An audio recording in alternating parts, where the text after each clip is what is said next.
assistem pelo Facebook, pelo YouTube, um abraço com a paz da nação de Jesus. Amém, irmão? Amém. Vamos orar nesse momento. Eterno Deus, Pai Celestial, nós te damos graças, Senhor, quando nós estamos na tua casa. Te damos graças, Senhor, pelo nosso lar, pelo dia que se passou, pelo nosso trabalho, pela chuva que caiu. Te agradecemos pelas bênçãos que o Senhor tem derramado em nossas vidas, Senhor. E queremos te pedir que o Senhor se presente em nosso meio, em nossas vidas.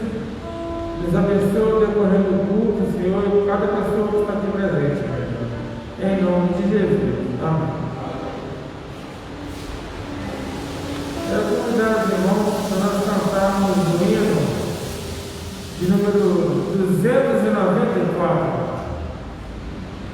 Hino de número 294.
Quero convidar os irmãos para nós fazermos uma leitura bíblica no livro de Provérbios, capítulo 22.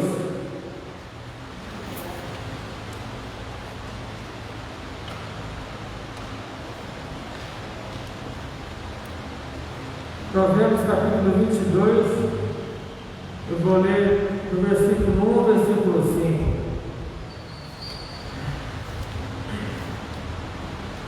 Vamos lá então. Mais vale o bom nome do que as muitas riquezas, e o ser estimado é melhor do que a prata e o ouro. O rico e o pobre se encontram, a um e a outro faz o Senhor. O prudente vê o mal e esconde-se, mas os simples passam adiante e sofrem a pena. O galardão da humildade é o temor do Senhor. O temor do Senhor são riquezas, honra e vida. Espinhos e laços há no caminho do perverso. O que guarda a sua alma, retira-se para longe dele. Amém, irmãos? Que a palavra de Deus possa abençoar os nossos corações através dessa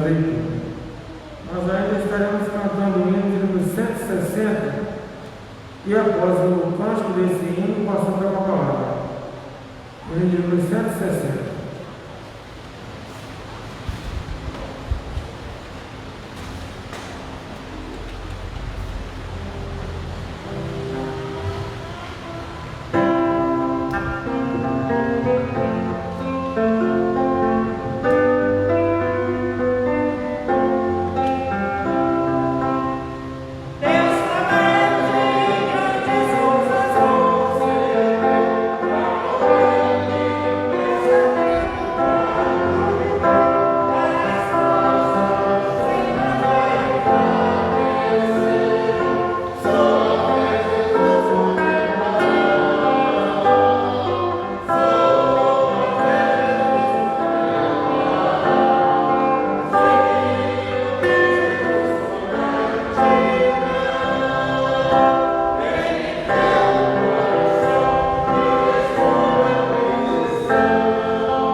Nós queremos cumprimentar os irmãos com boa noite, com a graça e a paz do nosso Senhor Jesus Cristo.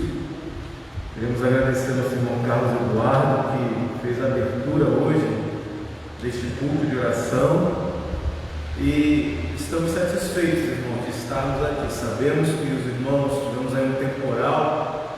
Eu, falar a verdade, graças a Deus, agora que eu estou reconhecendo novamente o clima, né? Eu, quando era garoto, eu estava acostumado assim. No verão esquentava, de tarde uma chuva, né? Nós passamos uns anos aí de seca, na verdade, estava esquentando e não chovia. A gente passou uns anos aí atrás de seca, né? Agora eu estou, na verdade, reconhecendo, voltando a reconhecer o clima, que é assim mesmo, esquentou muito, chove, né?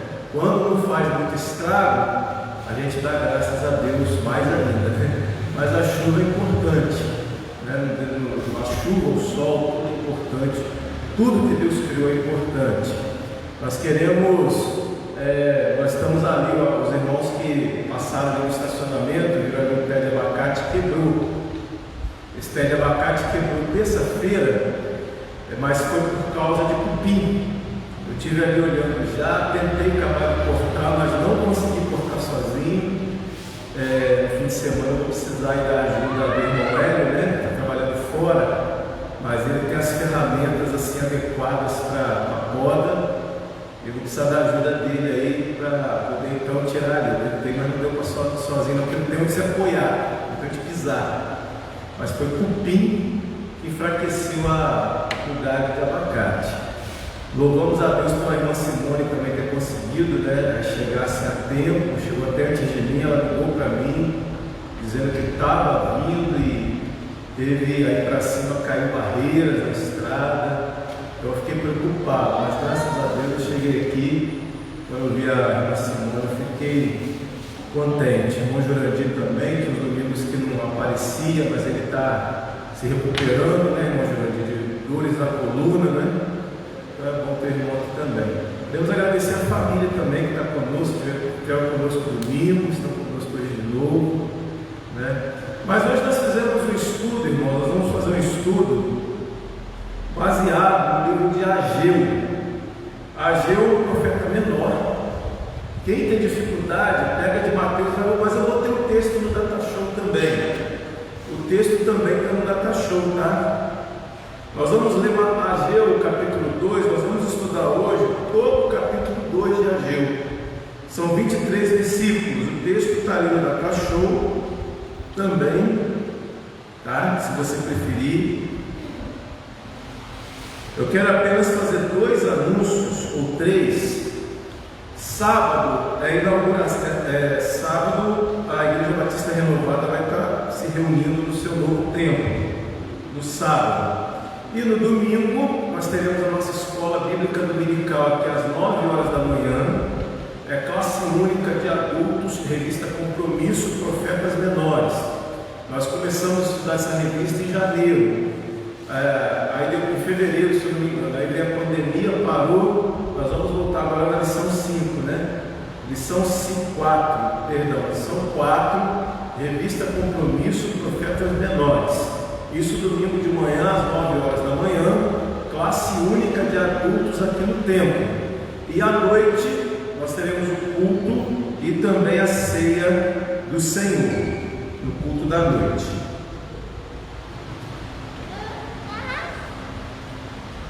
Nós vamos ler o livro de Ageu, no capítulo 2, e nós vamos fazer o seguinte: primeiro nós vamos ler de 1 a 9.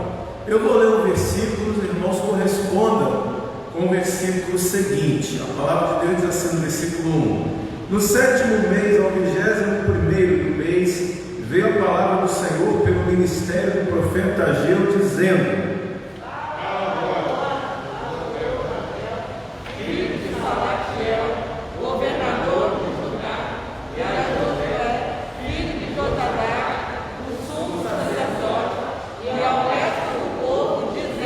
Quem há entre vós que, tendo ficado, viu esta casa na sua primeira glória?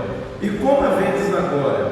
Não é esta como nada em vossos olhos comparada com aquela?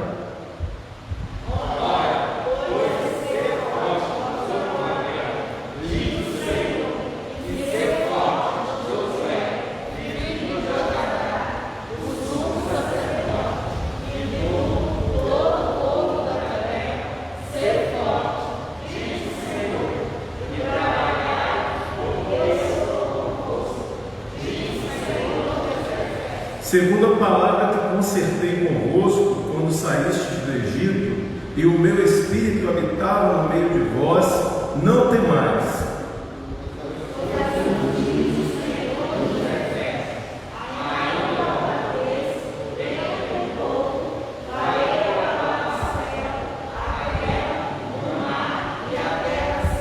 E farei tremer todas as nações, e virá o desejado de todas as nações, e encherei esta casa de glória, diz o Senhor dos Exércitos.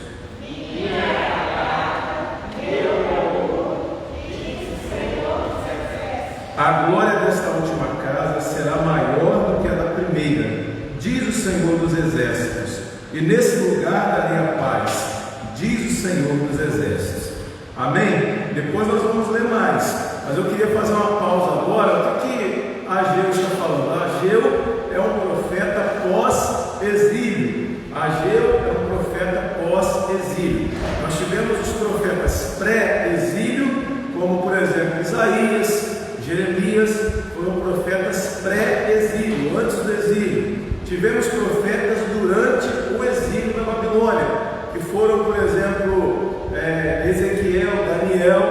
profetizaram durante o exílio na Babilônia, e os profetas pós-exílio, como Ageu, Sofonias, Malaquias, são profetas pós-exílio. Então, depois do exílio, o pessoal voltou e Neemias, Zorobabel, foram homens que começaram a restauração. Restauração de quê? Das muralhas de Jerusalém, do templo, do culto, da cultura, enfim, judaica, que havia então se perdido ou ficado um pouco congelada quando eles estiveram lá na Babilônia. E eles então começaram a restauração, não apenas física, mas espiritualmente.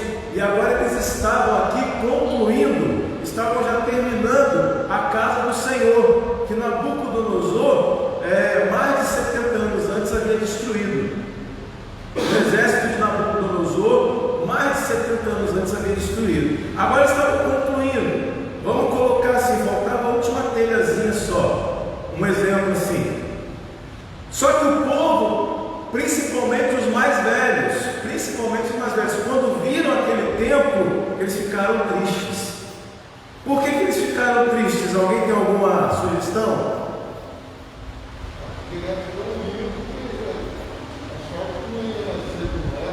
Hã?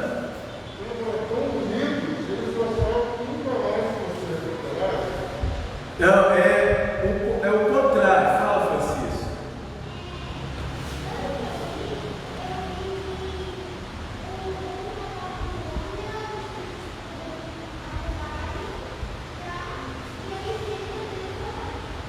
O que estava acontecendo era exatamente o contrário. O templo primeiro era muito mais bonito.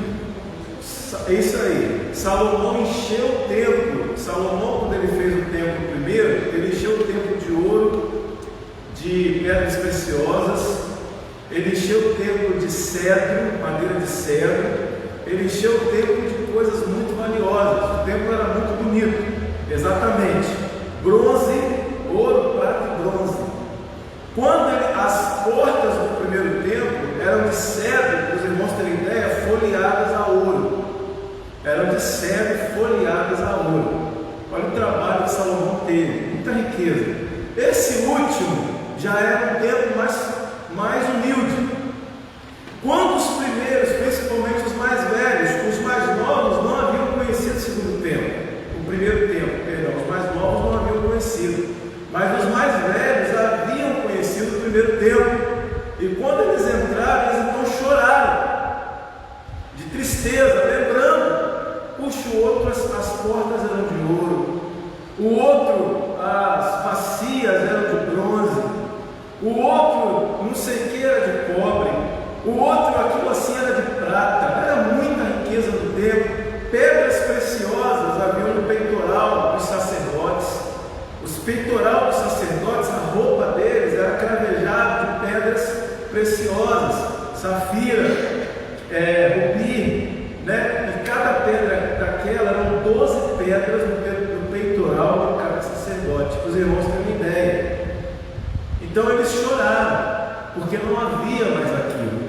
Mas Deus então ele promete, ele fala assim, lá no versículo 8: minha é a prata, meu é o ouro, diz o Senhor dos Exércitos. Quer dizer, se eu quisesse botar ainda mais prata, mais ouro, eu colocava, mas eu não quis. Mas ele responde assim: a glória desta última casa será maior do que a da primeira, diz o Senhor dos Exércitos. Que glória que Deus ia dar? Não tem prata nem ouro. O que ia acontecer naquele tempo? Que glória que ia haver ali. Poxa, Senhor, não tem mais prata, não tem ouro, não tem mais bronze, não tem mais cobre, não tem mais pedras preciosas, não tem mais a Arca da Aliança. A Arca da Aliança também não havia mais. A Arca da Aliança estava desaparecida. Até hoje está desaparecida, né? Então, que glória é essa? Sabe qual foi a glória, irmãos? A glória é que anos mais tarde o próprio Filho de Deus seria apresentado naquele tempo. Amém? Essa era a glória, uma glória muito maior do que metais, do que pedras preciosas, uma glória muito maior do que coisas perecíveis. Mas nós temos ali O conteúdo, Deus quer ensinar o seguinte ao povo: o conteúdo é mais o que? Importante que a aparência. Vamos ler mais uma vez? O conteúdo é mais importante que a aparência.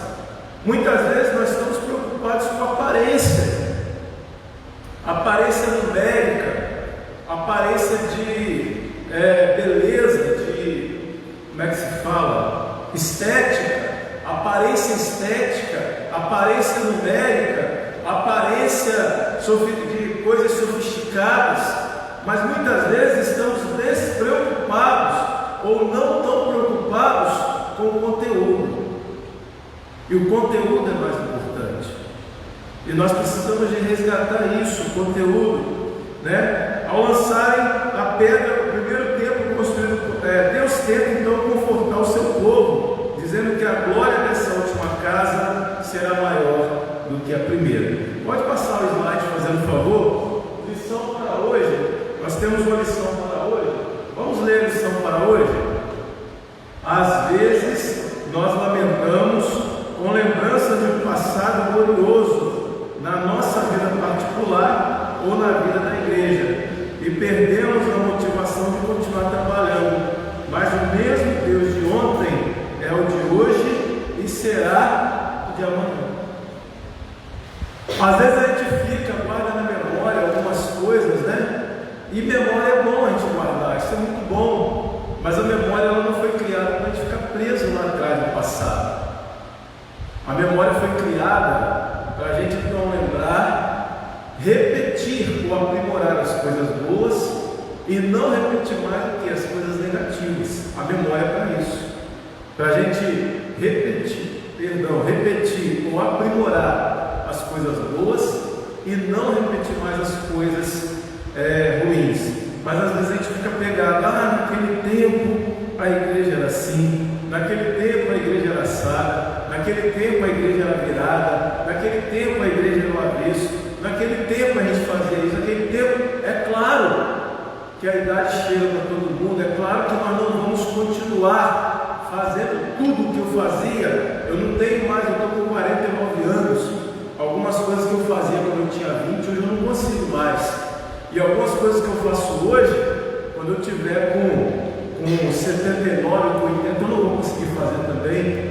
Mas, dentro da sua capacidade, nós somos capazes. Hoje eu estive visitando a irmã Lisete e estive ali conversando com ela, trocando uma ideia com a irmã Lisete, e como que aquela irmã, mesmo sem sair da casa dela, mas ela é antenada, né? Ela é ligada em tudo que está acontecendo na denominação, em missões, convenção. Ela às vezes compra revista, compra livro para evangelizar, folheto, né? Eu estive ali trocando algumas ideias com ela, liga às vezes para a pessoa, para evangelizar, para testemunhar. Então, além de também, sempre que ela pode, oferta, financia. Eu sei que vários irmãos fazem isso, né? E ela sempre se dispõe, pastor, eu não posso, mas se precisar eu quero também colaborar com oferta.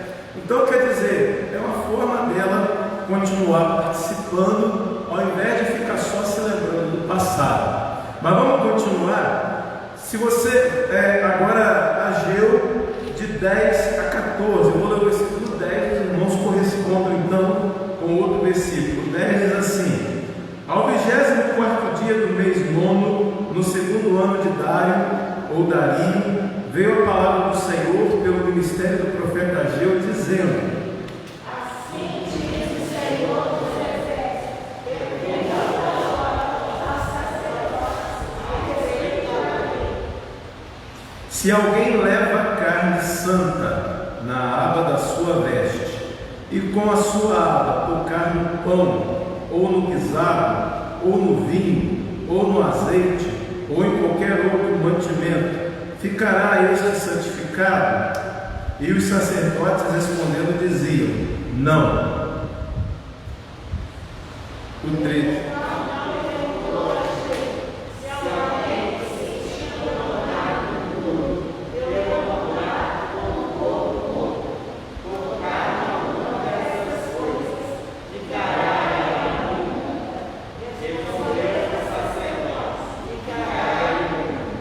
Então respondeu Ageu e disse: assim é este povo, e assim é esta nação diante do meu rosto, disse o Senhor, e assim é toda a obra das suas mãos, e tudo que ali oferecem, imundo é. O que o Senhor quer dizer com isso? O sacerdote, ele não podia, as coisas, o sacerdote e as coisas consagradas ao culto, não podia tocar nada que fosse impuro. O sacerdote, por exemplo, não podia tocar, por exemplo, um morto, um cadáver, não podia. Então não se podia tocar nada que fosse impuro.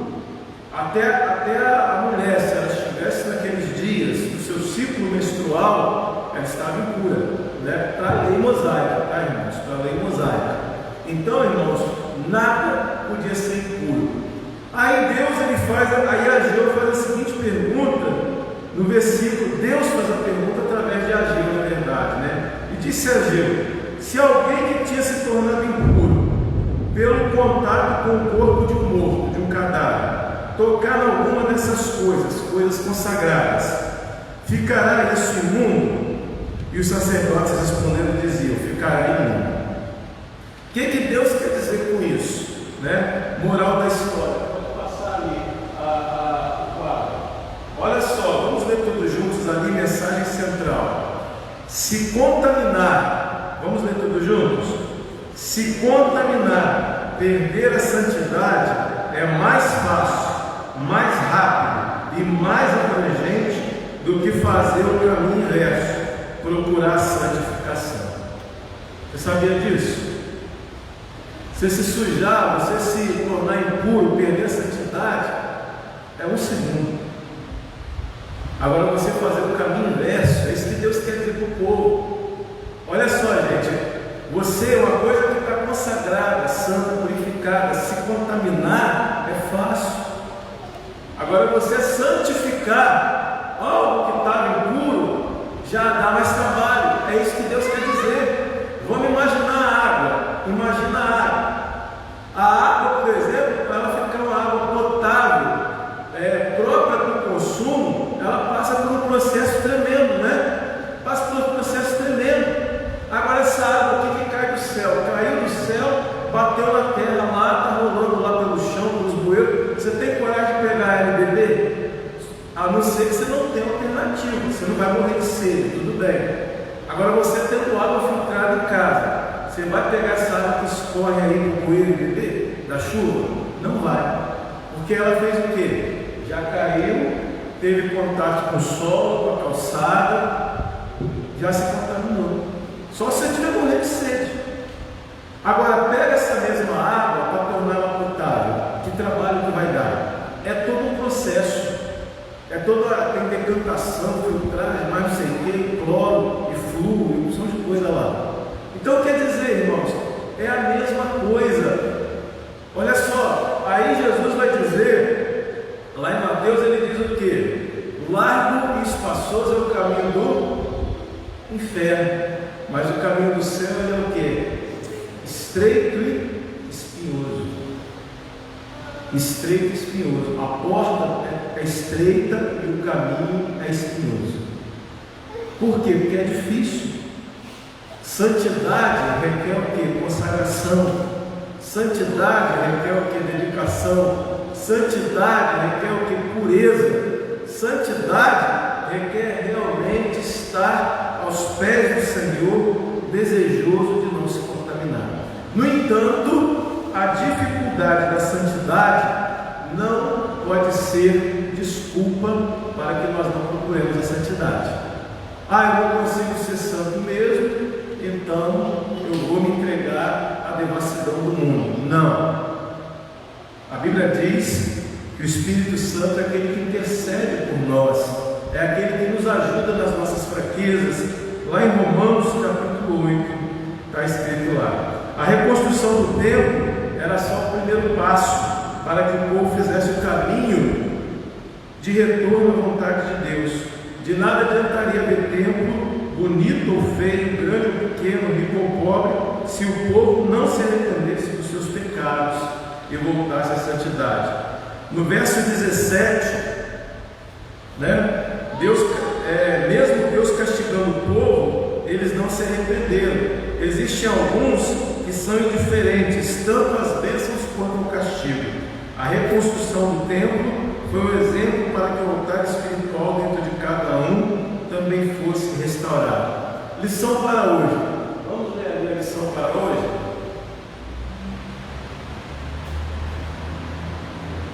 Todos juntos? Muitas igrejas por aí têm pregado que é possível comprar o perdão de Deus com boas ofertas, mas a Bíblia ensina que só o arrependimento sincero e a conversão são capazes de quebrar a maldição do castigo do pecado. Eu não estou falando de maldição hereditária não, tá? Estou falando da maldição do castigo do pecado. Para mim, quem vive debaixo de maldição? Vive debaixo de maldição aquela pessoa que não se arrependeu de seus pecados e não se entregou a Cristo.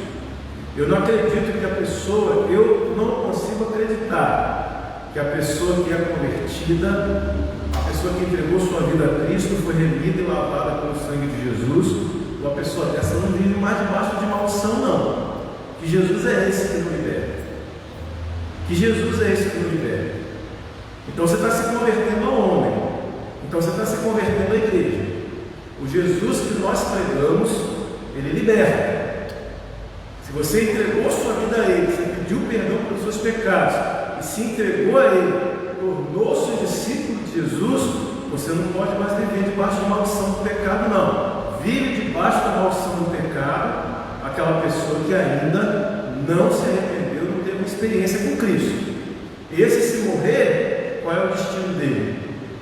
O inferno, infelizmente. Então ele está debaixo dessa maldição.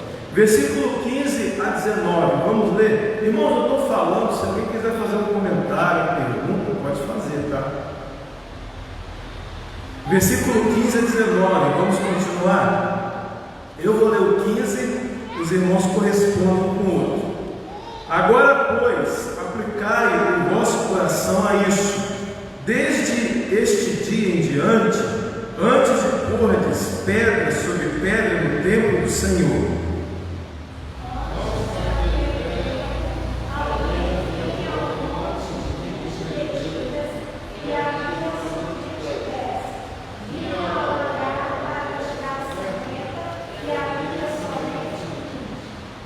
Feri-vos com queimadura, e com ferrugem, e com saraiva, em toda a obra das vossas mãos, e não houve entre vós quem voltasse para mim, diz o Senhor.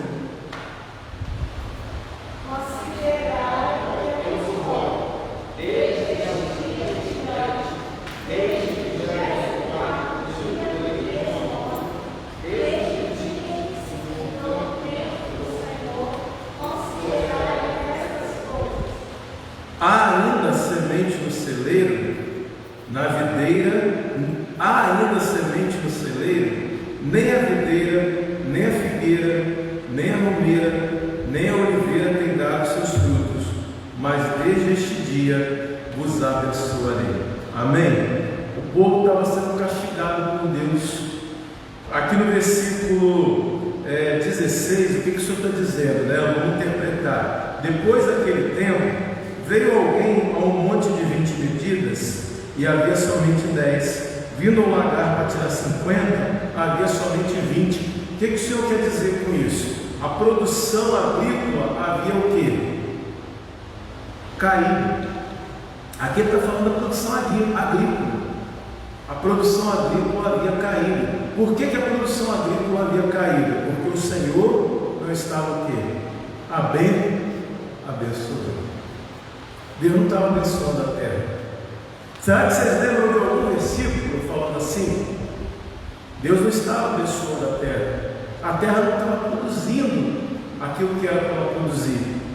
Por quê? O povo estava vivendo fora da vontade de Deus. Ele diz no versículo 17: ferimos com queimadura, quer dizer, penitência. Eu vou pegar, pastor, vou esquentar um ferro na minha casa, uma faca. Não é isso não. Isso aqui é uma linguagem figurada. O Senhor está dizendo assim: olha, se penitenciem. Mas a penitência que o Senhor diz: rasgai os vossos o quê? Corações. Rasgai os vossos corações. Irmãos, às vezes a gente chora quando a gente vê, por exemplo, um cachorro sendo maltratado na televisão. Às vezes a gente se comove quando a gente vê, por exemplo, alguma coisa acontecendo, mas muitas vezes nós não nos comovemos mais com os nossos pecados. As pessoas estão se comovendo hoje com qualquer coisa. Às vezes a gente se comove até quando a gente vê um filme, uma ficção. Eu às vezes me comovo, eu sou sincero. Se eu vejo um filme dramático, vejo uma reportagem da televisão muito forte, eu me comovo. Mas às vezes nós não nos comovemos mais com os nossos pecados. É isso que Deus quer dizer: olha, se comova com o seu pecado, se penitencie, né? E Ele diz: onde, pois, eu vos rogo, desde este dia em diante, e desde o 24º dia do mês nono, desde o dia em que se fundou o templo do Senhor, onde o vosso coração nessas coisas.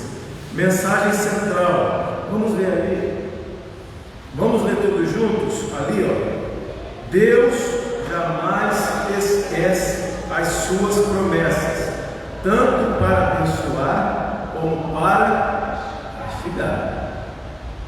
Ele não esquece não, tanto para abençoar como para castigar. Se a gente prometer uma bênção, Ele vai cumprir, amém?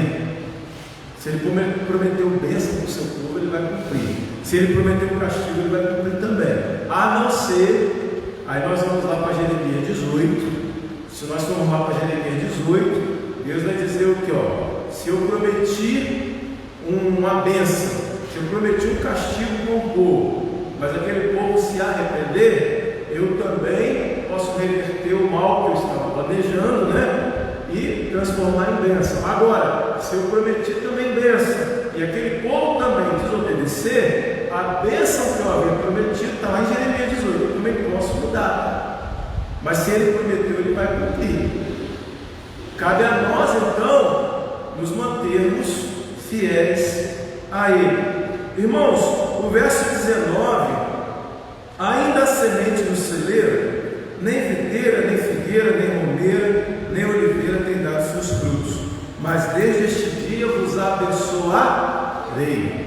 A partir de agora, Deus está dizendo, a partir de agora a coisa vai mudar. Se vocês fizerem a parte de vocês, a coisa vai mudar. Vocês lembram de qual versículo? Vamos ler lá, 2 Crônicas 7, 14 e 16. Deus não estava prometendo nada de novo para o povo. Não era novidade nenhuma, Ele havia prometido. Quando que Deus fez essa promessa ali? De 2 Crônicas 7, 14 e 16. Quando que Ele havia feito essa promessa? Quando Salomão inaugurou o quê? O primeiro templo. Agora no segundo templo, Deus estava lembrando. Vocês lembram daquela promessa lá? Vamos ler todos juntos? E se o meu povo, que se chama meu nome, se humilhar e orar e buscar a minha face, e se converter os seus maus caminhos, então eu ouvirei dos céus, perdoarei os seus pecados e sararei a sua terra. Agora estarão na terra os meus olhos e atentos os meus ouvidos à oração que se deixa lugar, porque agora descobri e santifiquei esta casa, para que o meu nome esteja nela perpetuamente, e nela estarão fixos os meus olhos e o meu coração todos os dias. Amém? Deus está repetindo uma promessa que Ele já havia feito centenas de anos atrás, quando Salomão havia feito o primeiro templo. Última parte, verso 20 a 23. Vamos ler o verso 20 a 23 para a gente fechar então. E veio a palavra do Senhor segunda vez a Ageu aos 24 do mês, dizendo: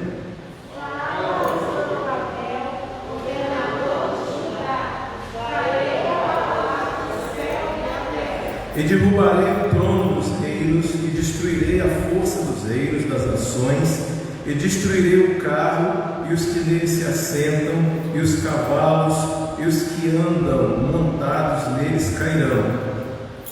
cada um pela espada do seu irmão.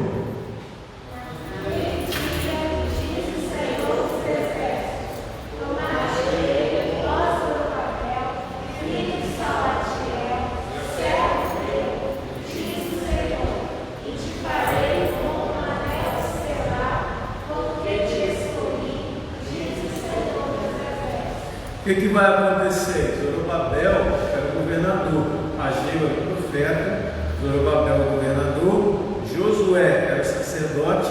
Esse Josué não é aquele mesmo lá, ajudante de Moisés, não, já é outro Josué. E Zorobabel então aí agora é o governador. Zorobabel aí, ele é ascendente de Jesus. Zorobabel é ascendente de Jesus. Se fosse seguir a linhagem real, Zorobabel era para ser o rei. Zorobabel era para ser o rei. Mas o rei nesse tempo era Dario, o Dário, né? Alguns dizem Dário, são Dario. O rei era Dário, que era o rei da Pérsia. Zorobabel então era o governador. Depois vem a guerra, né? Vem Alexandre e aquela coisa toda. A linhagem de Jesus ela vai ficar meio esquecida, tá? Aí vem então os Herodes e sua família, né? Tomam o trono e aquela coisa toda, e a linhagem de Jesus vai ficar meio esquecida. Mas Zorobabel aqui é que tinha por direito, era para ser o rei.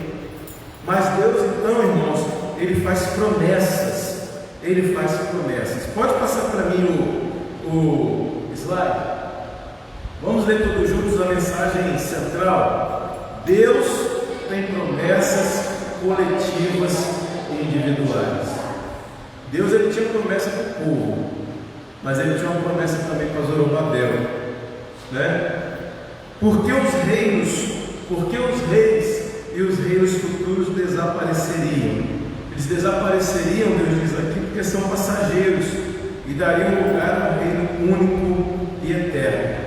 Quando se cumpriria então a promessa de Deus para Zorobabel? Quando se cumpriria essa promessa? No nascimento de Jesus e na instauração do seu reino. Aí é que se cumpriria então a promessa que Deus havia feito para Zorobabel. Olha essa promessa, ó. Grande para Zorobabel. Portanto, a promessa que Deus fez a Zorobabel não se cumpriria no tempo de Zorobabel. Zorobabel não viu o nascimento de Jesus.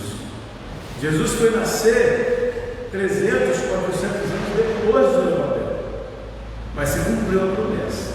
Eu quero encerrar, irmãos, com a última lição para hoje. Último slide. Vamos ver tudo juntos? Não podemos esquecer que as melhores promessas e bênçãos de Deus alcançaremos na eternidade e não nessa vida. Às vezes nós estamos muito preocupados com as promessas de Deus para nós. Hoje. Mas Deus tem promessa para você e para mim por toda a eternidade. Amém? Não é só para hoje não. É para toda a eternidade. Deus tem bênção para mim e para você para toda a eternidade. Às vezes a gente quer receber tudo hoje. Às vezes a gente quer receber tudo agora. Mas Deus ele tem promessa para a gente. Outro dia o tio Carlos Alberto estava me explicando o que é precatório, né? Estava dizendo o que é precatório para mim. Tem gente que compra precatório, né, tio? Porque ele recebe hoje, ele paga um valor, mas amanhã, quando sair, às vezes não se sabe quando, mas quando o governo então paga às vezes um valor maior, né? Ele paga hoje um valor mais baixo para receber amanhã, visando receber amanhã um valor muito maior. Às vezes, irmãos, nós somos assim, e Jesus vai dizer, às vezes a gente quer o galardão agora, que é o nosso galardão agora. E Jesus ele fala sobre essa questão de querer receber o galardão logo, a recompensa logo. Mas às vezes quando nós deixamos para que Deus nos galardoe no tempo certo, vem muito melhor do que nós imaginamos. Que Deus possa nos abençoar, que nós possamos aprender alguma coisa com o profeta Ageu para as nossas vidas, para os nossos, a nossa lição cotidiana, diária, né? Que Deus possa, assim, Espírito Santo, completar dentro de cada coração. Amém? Nós vamos, nesse momento, passar para os pedidos de oração. E eu quero dar a oportunidade primeiro aos irmãos que estão aqui, presencialmente. Depois nós vamos também mencionar os pedidos daquelas pessoas que estão participando pelo Facebook. Eu quero, irmãos, pedir pela minha vida, peço que os irmãos orem pela minha vida, pela minha saúde, mas peço que os irmãos orem principalmente. A minha irmã me ligou hoje, a Renata me ligou hoje que amanhã ela vai conversar com a médica dela sobre o resultado da biópsia. Amanhã, 7h30 da manhã, a médica dela marcou com ela para conversar sobre o resultado da biópsia. Eu perguntei como é que ela estava, ela disse: não, estou confiante, estou com esperança, mas peço que os irmãos orem, que amanhã ela vai saber, assim, de uma forma mais definitiva, qual foi o resultado da biópsia. Peço pelo irmão Gilmar também. O irmão Gilmar não está bem de saúde, o irmão Gilmar tem um problema de pressão alta, da hipertensão. Peço que os irmãos orem pelo irmão Gilmar também. Há mais pedidos? Pode falar. Eu pedi oração para o Rodrigo, da Sônia, o Domingo do Ana, o Ferrari, o TI saiu do quarto e o Zé Sá. Meu amigo ficou pela minha vida. Rodrigo, Domingos Dona, né?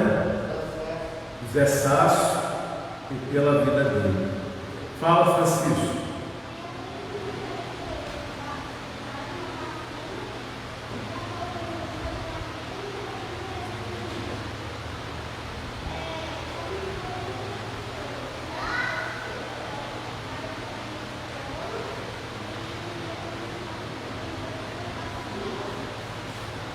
Amém. Fala, Bernardo. Amém. Há mais pedido, irmãos? Qualquer irmão pode fazer pedido. Amém. Saúde.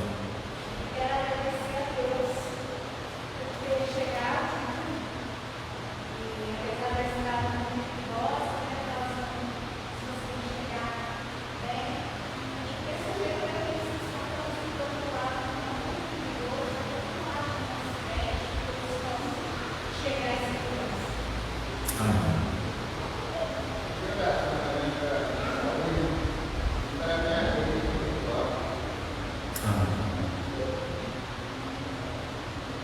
Se não houver mais pedidos, eu gostaria de convidar a irmã Ivânia, eu gostaria de convidar o irmão Divan, que esteja ouvindo aqui à frente orar, por esses pedidos aqui mencionados. Quer que traga o João para me segurar? Sim. Tá bom. O João está bem levado. Mas eu peço que os irmãos, a irmã Ivânia vai estar orando, e o irmão Divan também vai estar orando nesse momento. Pedir os irmãos que pudessem colocar em pé. Senhor Deus eterno Pai, muito obrigado, ó Deus, por estarmos na tua casa. Te agradecemos, ó Deus, por este grupo aqui reunido, ó Pai. Te agradecemos, ó Pai, porque pela chuva que está caindo, ó Deus. Te agradecemos por tudo que o Senhor nos dá, ó Pai, mesmo sem merecermos. Esteja, ó Deus, abençoando cada pedido que aqui foi colocado, ó Pai, os enfermos, ó Deus, as pessoas também que estão na estrada, ó Deus, o agradecimento pela vida da Simone, que conseguiu chegar até a sua casa, ó Pai, para louvar e agradecer o teu santo nome, ó Pai. Esteja abençoando, ó Pai, o retorno de cada um para os seus lares, ó Deus. É isso que eu peço, ó Pai, e agradeço em nome de Jesus. Amém. Amém.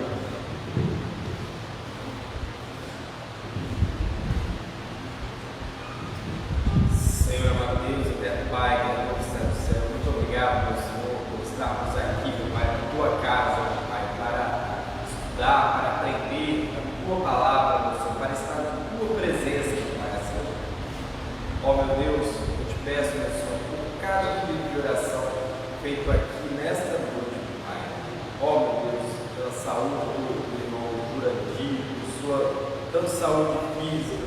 sua saúde espiritual, Senhor, pela minha saúde espiritual, a minha e de cada pessoa aqui, meu Pai.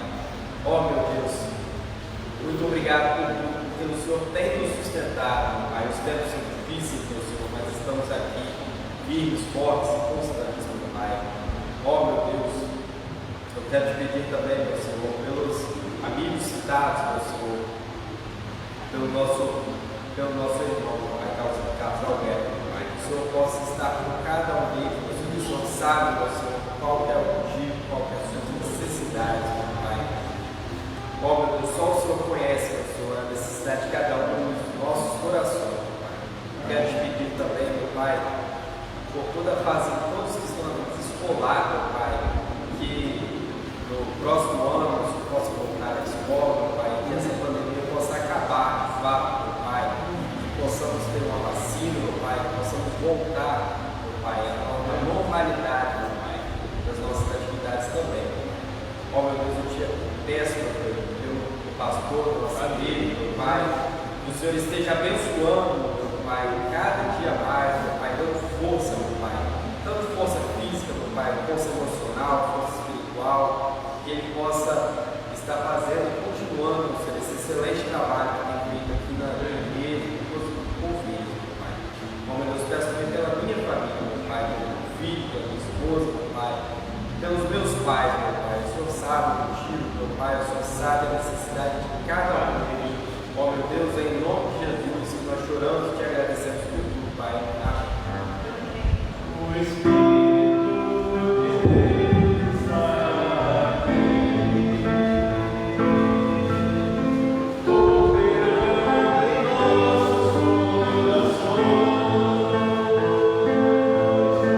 Trazendo sorriso.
pedidos? Não tem não, né? Nós vamos orar encerrando assim o culto desta noite. Nós queremos agradecer a participação de todos. Vamos colocar em pé, irmãos, mais uma vez, está encerrando então o culto dessa noite e orando assim, encerrando assim o culto dessa noite. Nosso Deus e nosso Pai, muito obrigado pela chuva que cai.